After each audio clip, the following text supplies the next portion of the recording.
Another fine spring day here in Ottawa. The leaves are just starting to come out, and it's very hot for this time of year. But hey, we'll take it because we enjoy it. Now, one of the things that concerns a lot of us as MPs in this place is our aging population. Canada has demographics which are somewhat unique in the world. We do have a very aging population. A lot of people like me, baby boomers, there are actually about 9 million people in my age category, and you know what? Another few years, I'm a senior. Hate to admit it, but it's going to happen. And we are going to have a lot of people retiring in this country at essentially the same time. And the question is often raised, are we ready? Not only financially, economically, but socially. Are we caring for the elderly in the way we should? Are we preparing for a tidal wave of people who are going to be retired in the future? I don't think so. But let's ask an expert. The Honourable Carolyn Bennett, Member of Parliament for St. Paul's in Toronto. And Carolyn is the critic for seniors and the disabled and social policy, is that? Social economy. Social economy. All right, Carolyn, so let's chat a little bit. And first I'd like to ask you about the Harper government's initiative. They've created something called the Seniors Council. Yes. Is that a good idea, and do you think that's going to help with this challenge coming ahead?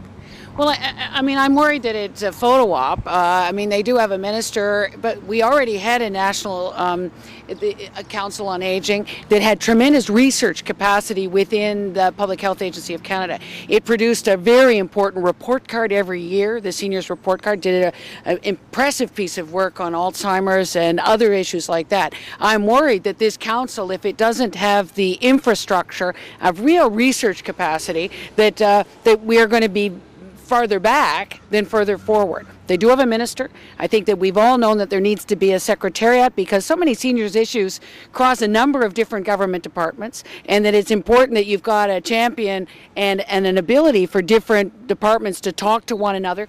But also, as you know, Garth, that seniors quite often aren't sure even which level of government it is, and so you need a coordination across the jurisdictions as well.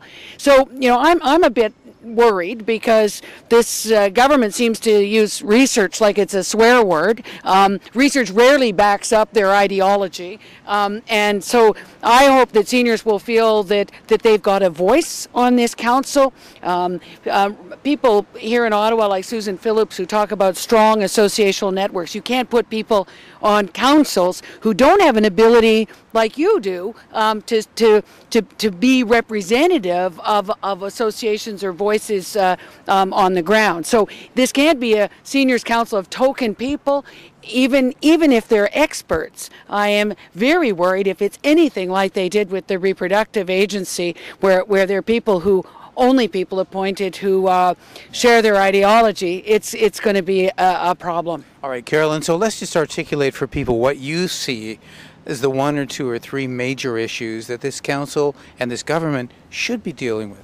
Well, I think that one of the issues is obviously always income security, and we've done a great deal over the past number of years to have less seniors in poverty, that with the OAS and with the guaranteed income supplement for the people who need it, that we've been able to raise some seniors out of poverty, and those are good social infrastructures. What I'm hearing across the country is that there's lots of women who stayed home to raise their families who may not have a decent pension and would like to keep working a bit longer, and there are still provinces and sectors that have mandatory retirement. So I think that the flexibility and the choice to allow people to work beyond 65, maybe job share with somebody much younger, to be able to mentor and have a different sort of job sharing perhaps is of interest, and was certainly something that was dealt with in the task force in British Columbia.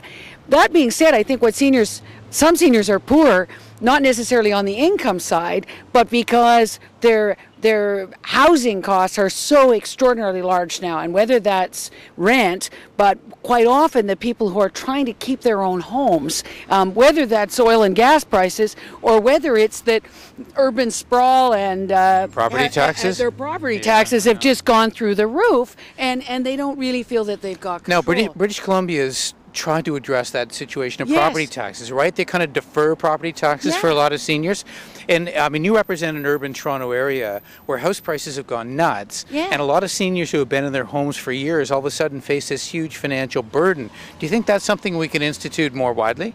Well, I think it's a great idea, and PEI apparently has something quite similar. So that when there's two provinces doing something that seems so sensible, I think we should look at maybe a pan-Canadian way of doing this. It's a deferral of the property tax, and then it gets paid back when the house is sold. So it's a matter of allowing seniors also to not only maybe be better afford the oil or the gas, but maybe retrofit in terms of so that they would use less oil or gas to make their home accessible, be able to, that some of those retrofit that we did have programs to help people with, but still they tend to be out of pocket a little bit, and I think that extra just amount that they could save by deferring their property tax would make quite a difference in quality of life. I have another question for you. I mentioned in my introduction this tidal wave of seniors, this demographic sort of bulge we've got, and we are fairly unique, and I think we've got the largest baby boom population in the world right now. Are we ready? I mean, do you worry as a parliamentarian, as a critic, about, this conversation if we were having it 15 years from now? Well, I'm worried that we've got when it was a much smaller percentage of our population, we picked little tiny solutions that aren't going to work when there's a big bulge. The long-term care warehousing of seniors just is not possible, and it, frankly, in going across the country talking to them, that's not what they want anyway. They want to be able to deal with the social inclusion reality that is about keeping well. They need the transportation, but most of them would rather stay in their own homes. And so I don't think we've figured that out in a real way. And the same way as we are, so often when you go and talk to seniors, they are worried about health and health care.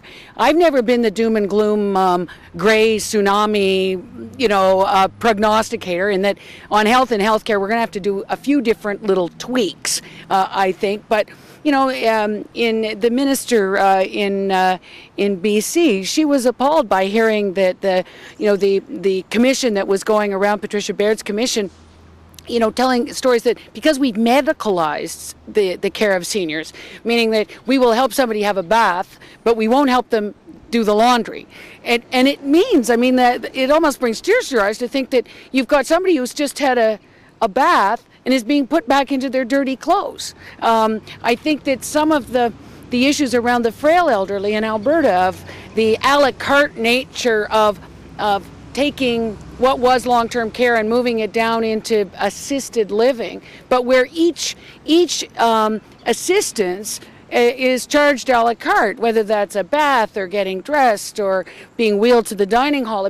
That's appalling for people on fixed income to think that somebody who was raised in the Depression is trying to decide how many baths they can afford. Now, Carolyn, I'm going to ask you before we close off here, what does the Liberal Party stand for? What would we do differently? What policies will we be taking to people, as far as you can tell now, in the next election to actually deal with these issues?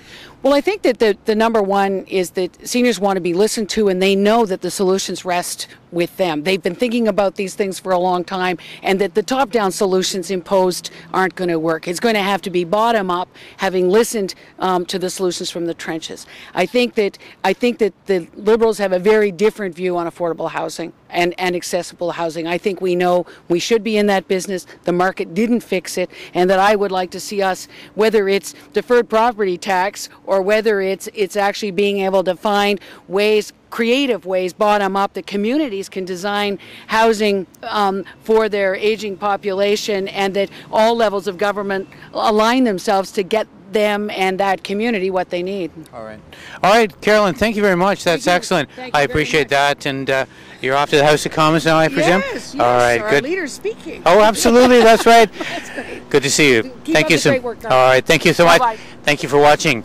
MPtv.